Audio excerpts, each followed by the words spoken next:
Não, já foi. Foi. Só dá um ok ali.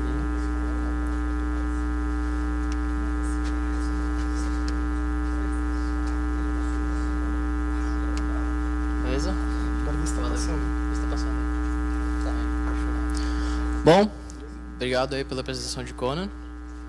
A gente vai ter agora o Frederico com a talk. Eu tô no meio da coisa. Com a talk Writing a Chess Engine in C. Então, pode dar-lhe.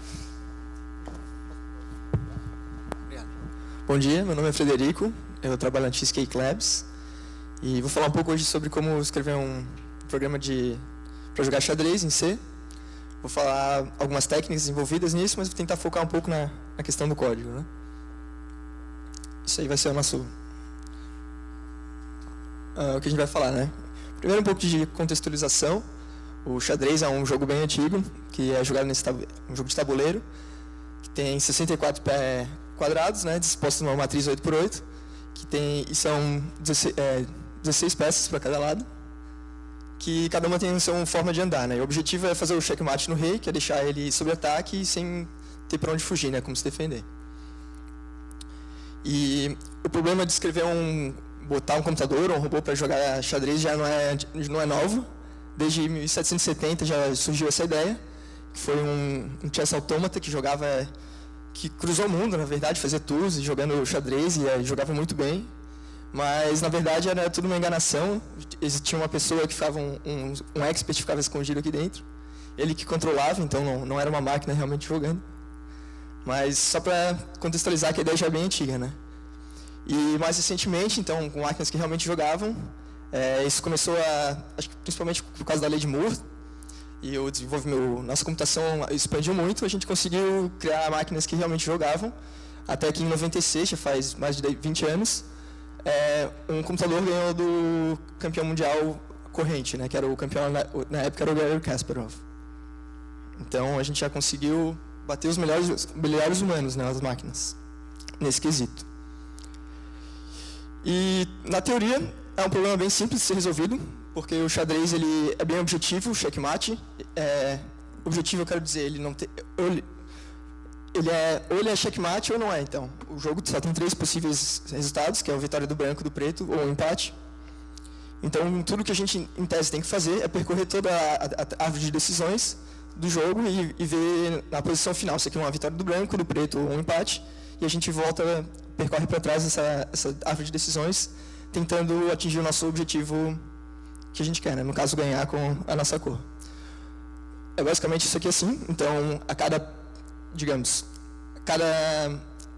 andar desse aqui é uma jogada de uma pessoa, e as linhas aqui são as decisões que ela pode tomar, ou seja, as possíveis jogadas, né? Isso aqui está um pouco simplificado, porque, na verdade, o xadrez ele tem em torno de 20 a 30 possíveis jogadas para cada pessoa, né? Então, isso resulta numa expansão combinatória e rapidamente isso cresce em números que a gente não consegue mais lidar, né? Esse pesquisador aqui, esse cientista, já em 1950 ele já descreveu como poderia fazer uma máquina para jogar xadrez. E ele calculou grosseiramente que existem 10 na 43 posições possíveis para um tabuleiro de xadrez. E a combinação de jogos é um número maior ainda, né, porque são várias posições, chega a 10 na 120, na potência 120. Em comparação, o número de átomos no universo é 10 na 80, então é realmente uma escala gigantesca. Então a gente vai ter que ter algumas técnicas para conseguir abordar esse problema, né? Ele já, lá em 50, ele já também subdividiu os tipos de algoritmos para resolver esse problema em 2 tipos. O primeiro é o brute force, que é basicamente fazer isso que a gente já falou, sobre percorrer toda a árvore de decisões, escolher as melhores jogadas. E ele também pensou numa forma um pouco mais humana de jogar, que é talvez escolher as melhores jogadas e não percorrer toda a árvore de decisões, e sim algumas selecionadas, que ele chamou de Selective Search. E na verdade, eles tentaram aplicar então esses dois tipos, mas de acordo com o avanço do que foi sendo pesquisado, foi sendo claro que o tipo de brute force era realmente superior ao selective, porque nem sempre a gente consegue facilmente identificar quais são as jogadas, né, que são as mais que têm melhor chance assim, de se dar bem, né? Então como é que a gente representa isso no computador, né? Então, basicamente, a gente tem os 64 quadrados, cada um deles tem uma peça ou não. Então, a gente pode simplesmente serializar eles. Nesse caso, a gente escolheu essa forma aqui. Acho que tanto faz até, na verdade, a ordem que a gente escolhe dos quadrados, só precisa ser consistente, né? E, então, a gente pode simplesmente colocar um array aqui, seria de 64 lugares, onde cada posição representa uma peça, né? A peça ela pode ser representada por um número simples, são essas opções possíveis. Então, a gente pode dizer que 0 é uma posição vazia, assim, sucessivamente. E também a gente precisa representar se elas são brancas ou pretas. Nesse caso, a gente pode usar, por exemplo, números positivos para as brancas, números negativos para as pretas. Mas essa é a forma, então, que a gente representa. Vou mostrar aqui para vocês. Isso aqui pode ser utilizado no define, por exemplo, que nem a gente usou aqui. Então, a gente só precisa de, nesse caso, 4 bits, eu acho, para representar a peça. Então, a gente pode usar simplesmente um bytezinho ali e ficar com esse overhead ali. Então, essa aqui é a posição do tabuleiro. De posição que eu chamo é quando a gente olha o tabuleiro, como que a gente representa isso. Então, são várias coisas que precisam ser mantidas, né, para a gente representar isso. Primeiro é aquele array de 64 quadrados que eu falei, que representa a posição das peças. Está representado aqui nesse array. A gente precisa saber também quem que é a posição que vai jogar. Isso também, na verdade, é uma informação de um bit. Então, a gente usou aqui um byte, na verdade, um char. Então, também deixamos um espaço extra. A gente tem também o en passant, que é uma jogada especial no xadrez, que é basicamente quando tem uma peça... Quando a peça do peão, não sei se vocês sabem, ela pode dar um passo de... Ela geralmente anda de 1 em 1 para frente, então aqui a preta está andando para baixo nessa linha. Quando é a primeira vez dela, ela sai desse quadrado aqui, ela tem a opção de andar 2 vezes. Só que a branca ela pode comer nessa peça aqui e deixou em branco, né? Isso é só um detalhe, na verdade, mas também a gente precisa manter essa informação salva aqui também. Faz parte da posição, se é possível comer aquela peça naquela jogada ou não. Porque o en passant, eu esqueci de falar, ela só pode ser realizado no momento em que a peça anda. Então, digamos, a peça preta andou, eu tenho a possibilidade de comer. Se eu, por acaso, quiser mexer meu rei, eu não posso mais fazer essa captura. Então, a gente também armazena essa informação aqui. Também tem a informação do rock. O rock é uma jogada especial, que aqui, por exemplo, o rei, quando está na posição inicial, não se mexeu ainda. E também a torre também não se mexeu. O rei dá 2 pulos para o lado e a torre ocupa o espaço do meio. Então, que é mais ou menos o que aconteceu aqui. Então, a gente também precisa saber se é possível fazer o rock ou não. Porque caso o rei já tenha se mexido, ou a torre, ele perde o direito de fazer essa jogada. Então, está representado lá também. E também tem algumas outras... tem umas outras regras do xadrez também, que se as peças ficam andando muito tempo sem ser capturadas, o jogo é declarado empate. Então, a gente também precisa salvar essa informação nessa estrutura. Então, essa é basicamente uma estrutura da posição, onde a gente armazena toda essa informação necessária para avaliar como é que essa posição... para avaliar essa posição, né, se ela é boa para a gente ou não. Isso aqui é na verdade, isso aqui é também o rock, né? A gente pode usar... A gente só precisa também de informação 4 bits, se ele pode fazer o rock para um lado para o outro, e o outro jogador também. Então, a gente pode usar... Basicamente, aqui eu usei um bit shift, um bit mask, na verdade, onde cada bit representava isso, né? Então, basicamente, essa é a nossa estrutura. E o que o jogo em si ele tem além disso? Ele, além da posição, que é a posição atual, ele tem também, na verdade, move list, que são as jogadas que já aconteceram. Caso ele queira, por algum motivo, dar uma olhada no que já aconteceu, voltar numa posição anterior, ele também tem essa position history, que são as posições anteriores. Então, na verdade, até essas informações são redundantes, mas nos ajuda a ter isso um pouco mais acessível, né? Porque, basicamente, se a gente sabe a posição inicial e a move list, a gente consegue construir o histórico de posições, né?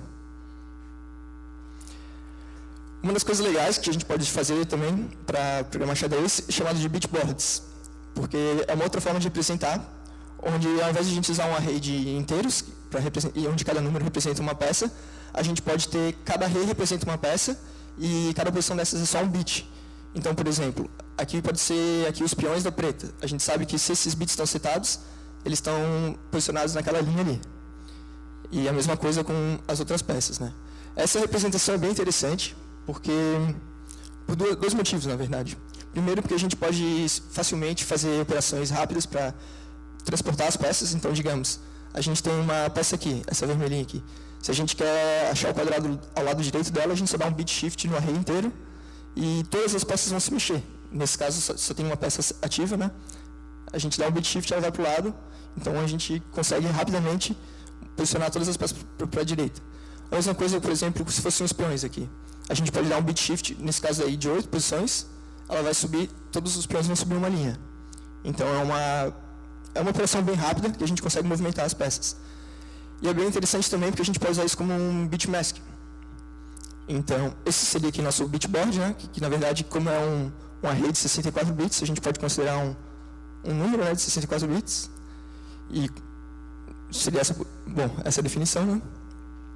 E o legal é que a gente pode usar como bitmask também, que eu disse. Então, por exemplo, a gente pode ter um número aqui especial, aparecem os números mágicos, né? Os files que a gente chama são as colunas no xadrez, e os ranks são as linhas. Então, por exemplo, a gente tem um número mágico aqui, que são os bits setados referentes àquela coluna, ou aquela coluna, aquela linha. Então, a gente pode, por exemplo, buscar todos os cavalos na coluna X. Então, a gente pega o bitboard dos cavalos e simplesmente dá um array binário ali, né? Com esses números mágicos, então a gente consegue rapidamente também encontrar a posição das peças, saber se a peça está em tal casa ou em tal coluna. E isso nos ajuda bastante, né, a percorrer a árvore de decisões lá. Mas tem outro problema também, que é a avaliação, porque como eu falei, que era bem objetiva, a posição final pode ser a vitória do branco, do preto ou o empate, mas as posições intermediárias, elas não possuem claramente quem é que está na frente, assim, né, quem é a pessoa mais... qual é a vantagem de qual é o jogador. Então, a gente precisa também de uma forma heurística de definir isso, assim. Por exemplo, a gente chega aqui nos nodos, eles não são nodos finais, né? Quando a gente quer avaliar essa árvore de decisões. Os nodos finais seriam esses resultados de vitória do branco, preto ou empate. Mas quando a gente não tem isso, a gente tem que ter outra forma de avaliar qual é o valor desses nodos aqui. Ao invés de percorrer essa árvore até lá embaixo, porque a gente sabe que não é muito factível, né? Então a gente tenta avaliar a posição naquela posição. E é interessante também saber que, como a gente vai avaliar muitas posições, a gente precisa também gastar o menor número possível nela. Então, fazer avaliações mais simples, porque daí a gente tem a capacidade de avaliar mais posições por segundo. Então, isso é, na verdade, um trade-off, que aqui a gente fala que é tipo o search depth, que é a profundidade de procura, né? Quantas jogadas à frente a gente vai procurar, em contraste com a análise que a gente vai fazer em cima de cada uma dessas posições, né? Uma das análises mais simples é simplesmente contar as peças. Elas têm um valor relativo, que isso é um pouco arbitrário, mas são valores que já se estabeleceram ao longo dos tempos, né? As pessoas jogando chegaram a um acordo que são mais ou menos esses valores, os valores relativos entre as peças, né? Então, a gente dá um valor unitário aqui para o peão, aí o bispo e o cavalo tem um valor 3, a torre 5 e a rainha em torno de 9, né? O rei a gente não atribui nenhum valor, porque ele, na verdade, como sendo a peça mais importante, ele não pode sacrificá-la em nenhum momento, né? Então, nem se a gente trocasse todas as outras peças por ela, ainda não faz sentido. Então, na prática, a gente pode simplesmente botar um número maior do que a soma de todas as outras peças e considerar que ele é infinito, né? A gente também, na prática, acaba usando um centésimo de peão, porque a gente consegue uma resolução um pouco maior e não tem que ficar lidando também com ponto flutuante. A gente pode usar números inteiros. Então, basicamente, isso aqui é um método bem usado, né, para jogos de xadrez, que é usar esse centésimo de peão, né? Então, a gente pode simplesmente contar o número de peças e aí avaliar se um tem mais peças que o outro. Mas isso não quer dizer tudo, né, também, porque a gente sabe que não adianta o cara ter, por exemplo, ter uma rainha e 2 torres se ele vai receber um checkmate na próxima jogada. Então, essas são só formas de visualizar isso, mas também isso não te dá o aspecto inteiro, né? O mais interessante seria realmente continuar com a árvore de decisões, essa pesquisa e avaliar, né? Outra coisa que é importante também é a mobilidade das peças, porque elas podem ter... Aqui eu mostro, por exemplo, um peão, ele pode atacar 2 peças, geralmente, ele ataca a direita e a esquerda. O cavalo, quando ele está mais no meio, ele também tem acesso a mais quadrados. Se ele está, por exemplo, no canto, ele não consegue atacar, digamos, as peças, os quadrados que estariam fora do tabuleiro, né? Então, a mobilidade dele fica reduzida, ele tem menos opções de andar. Isso, para a maioria das peças, é assim. Quanto mais centralizadas, geralmente elas têm mais mobilidade. Isso importa um pouco também as peças que estão em volta, se ela está travando, ou se ela está atrás de alguma outra peça. Então, muitas pessoas também usam a mobilidade como forma de avaliar, né, o quão boa está a posição. Outra coisa também é o posicionamento das peças, o posicionamento absoluto dela, né. Então, para isso a gente usa o Piece Square Tables, que é basicamente a gente atribui aquele valor ali que a gente chama de centésimos de peão, a gente pode dar uma variada naquilo, para cima ou para baixo, dependendo do posicionamento da peça. Então, por exemplo, um peão aqui, a gente sabe, o peão, quando ele chega digamos que a gente é o branco, que a gente está subindo o tabuleiro, os peões começam nessa linha aqui. Se eles conseguem atingir esse quadrado aqui, eles viram rainhas. Então, é muito importante que eles andem para frente, né? Quanto mais avançado eles estiverem, mais importante vai ser. Então, a gente atribui aqui um delta valor, né, para eles, baseado onde que eles estão posicionados. Então, por exemplo, aqui menos 40 significa que é muito ruim para ele ficar parado ali no começo, que é uma coisa que a gente mais quer, avançar esses peões centrais aqui. Então, quanto mais a gente avançar, mais pontuação ele vai ganhar. Isso para a gente avalia então essa posição com o peão avançado como sendo superior a uma posição que o peão está lá atrás. E a gente então pode criar essas tabelas para todas as peças, não só para os peões. Geralmente a gente quer eles centralizados, no caso dos peões a gente quer avançados, mas então a gente traduz em valores essas heurísticas que a gente também tem na hora de jogar xadrez, né? Outra coisa que é importante também é a estrutura dos peões. Basicamente, não é vantajoso quando eles estão assim, um na frente do outro, né? Porque um fica travando o outro e eles também não se protegem, né? Porque eles se protegem na diagonal, que nem esses dois pretos, nas casas pretas aqui, os peões brancos. Então, se eles estão assim na frente, além de eles estar se travando, eles não conseguem se defender. Então, esse tipo de coisa a gente também pode avaliar na hora de avaliar a nossa posição.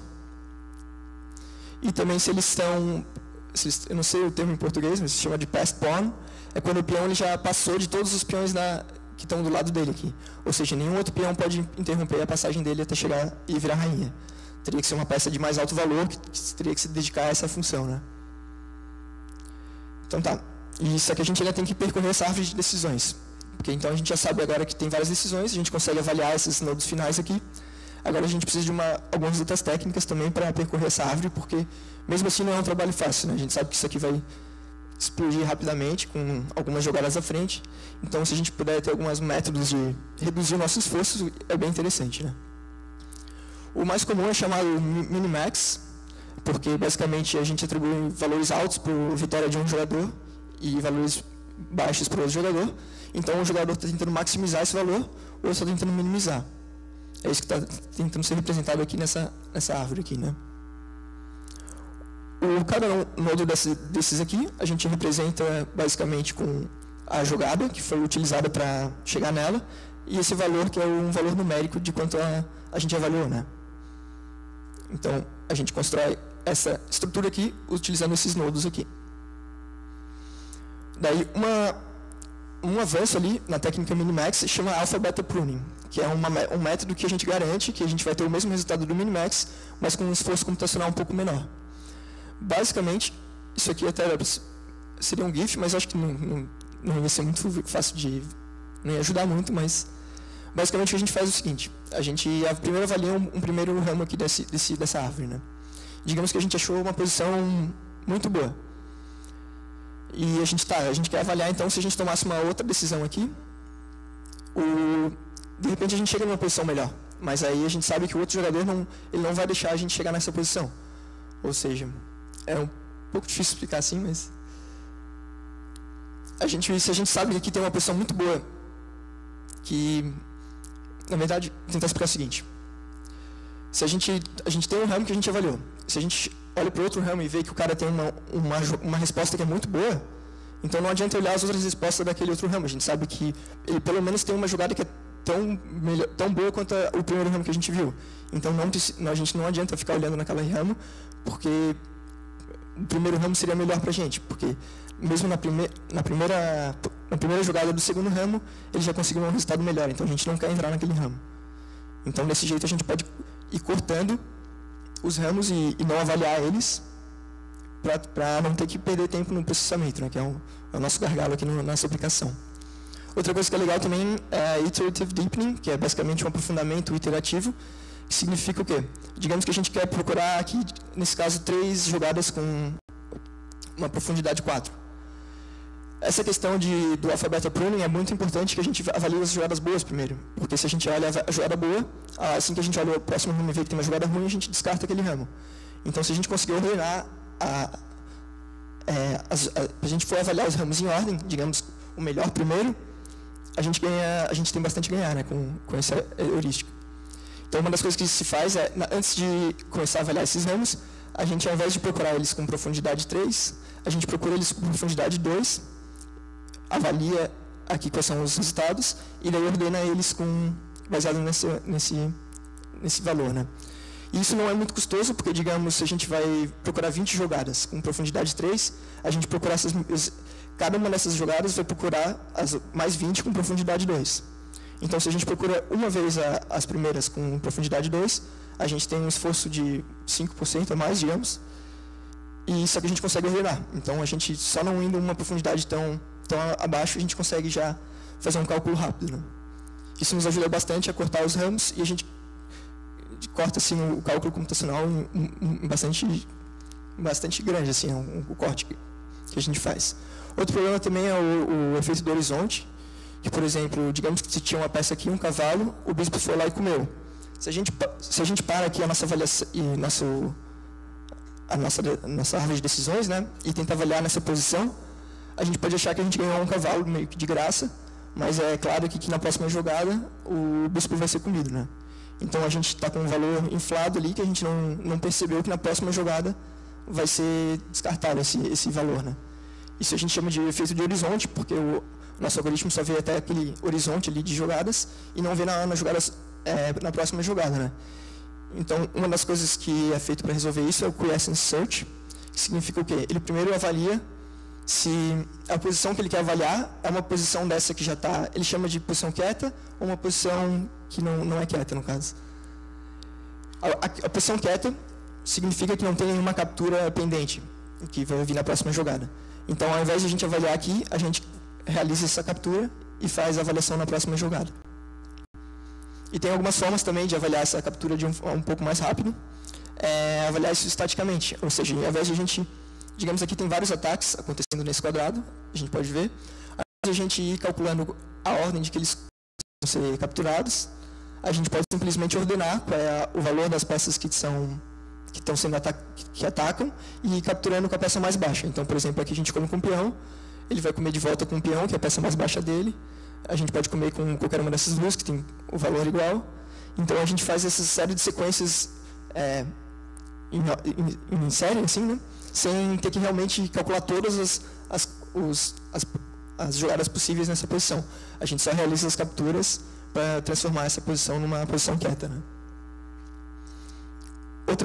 Outro método também que a gente usa é no move pruning, que é basicamente não tem imagem, porque é como se a gente não fizesse uma jogada. O que a gente faz é o seguinte: a gente tenta realizar 2 jogadas em sequência. Então, como se eu jogasse, aí o no move seria o do meu adversário, ele não joga, e eu faço uma segunda jogada. Se a posição continuar ruim, significa que mesmo eu tendo 2 jogadas, eu não consigo melhorar minha posição. A gente nem investe mais tempo em processamento nele, porque não vale a pena. É uma jogada muito ruim, né? Aquele ramo que a gente está analisando. Outra coisa que é interessante ver também, aqui eu tenho mais ou menos um flow git, que a gente sabe que tem vários branches, e o que eu quero representar aqui com isso é que, basicamente, se a gente tem um nodo aqui, a gente pode ter vários caminhos que a gente pode chegar nesse nodo. Ou seja, diferentes jogadas podem chegar naquela mesma posição. Então, é interessante, às vezes, manter uma tabela, pode ser em memória ou em disco, representando quais são as jogadas que a gente já avaliou e qual foi o score que elas foram avaliadas, né? Então, por exemplo, se a gente está num ramo lá, já avaliou essa posição em outro ramo, agora a gente foi avaliar outro ramo e chega na mesma posição, a gente não precisa repetir esse mesmo cálculo, a gente já tem esse valor salvo, né? Já foi feito. E outra coisa que já foi feita também é a solução do xadrez, ainda não existe, é uma coisa muito difícil de ser feita, mas o xadrez já foi solucionado para um número menor de peças. Então, se tiverem até 7 peças no tabuleiro, Eu acho que hoje em dia até talvez um pouco mais, até 8 peças, já foi calculado. Isso incluindo os reis, então 2 reis mais 5 peças, já é um jogo solucionado. Ou seja, a gente já sabe quais são as jogadas ótimas e qual é o resultado teórico em cada uma das posições, caso o jogo perfeito fosse jogado. Então isso a gente pode também traduzir e colocar em disco, aí pode baixar lá na internet, acho que são alguns gigas, assim, esses tablebases de 7 peças, porque é uma combinação muito grande de posições, né? Mas se a gente tem isso no nosso algoritmo, a gente pode simplesmente usar ele como oráculo, aí ao invés de calcular qualquer coisa, a gente simplesmente baixa lá na tabela e vê qual é a posição, qual que é a jogada ideal e qual é o resultado teórico, né? Isso foi até interessante, porque quando eles chegaram, né, nesses cálculos, eles descobriram posições bem interessantes que eles não imaginavam que tinham. Existe uma regra no xadrez que se 50 jogadas forem feitas sem nenhuma captura ou nenhum peão se mexer, o jogo pode ser declarado empate. Então, se julgava que 50 jogadas era um número suficiente para forçar o mate, né? E foi descoberto, por exemplo, nessa posição, são necessárias 546 jogadas para forçar o mate nessa posição, né? Para a gente não faz muito sentido. Se a gente fosse até percorrer essas 500 jogadas, ia parecer que era meio nonsense a maioria das jogadas, porque não faz muito sentido mesmo. Mas no fim é provado que são jogadas forçadas e que o resultado teórico seria esse, mate em 500 jogadas. E isso tudo eu fiz também porque eu tive uma das ideias que me motivou foi criar essa interface gráfica para jogar xadrez. Na verdade, para analisar um pouco as posições, porque uma das dificuldades de quem começa é identificar quais são as peças que estão sendo atacadas, quais são as peças que estão atacando, quais quadrados têm controle ou não. Então, essa foi uma ideia que eu tive de tentar representar isso visualmente, aqui com uma escala de cor, qual é o número de peças que estão defendendo aquele quadrado e o número de peças adversárias que estão atacando. Então, é bem interessante. A gente pode ver aqui sim que peças que têm o mesmo número de atacantes e defensores ficam em branco, e aí os quadrados que são defendidos estão em verdes e os vermelhos seriam fraquezas, digamos, né? A gente pode até visualizar aqui que um bispo pode ocupar esse espaço aqui que não... Ele tem, apesar de estar sendo atacado pela rainha, ele tem a defesa do cavalo, né? E é basicamente isso. Beleza. Alguém tem alguma pergunta para o Fred aí?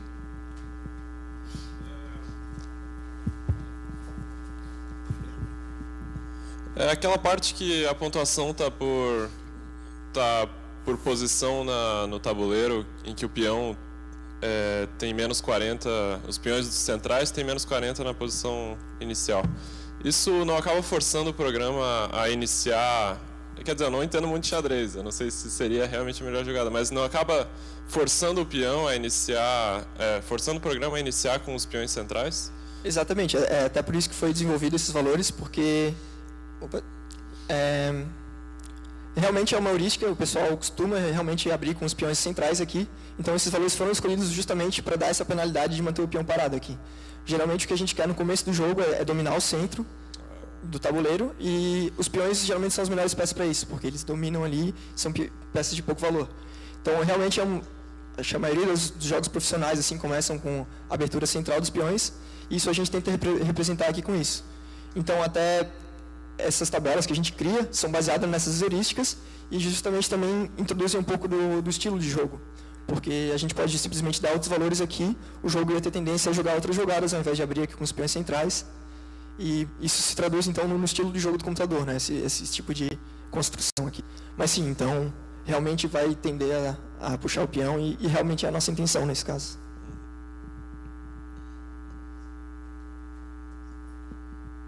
Alguém tem mais alguma dúvida? Não? Eu acho que era isso então. Obrigado, hein?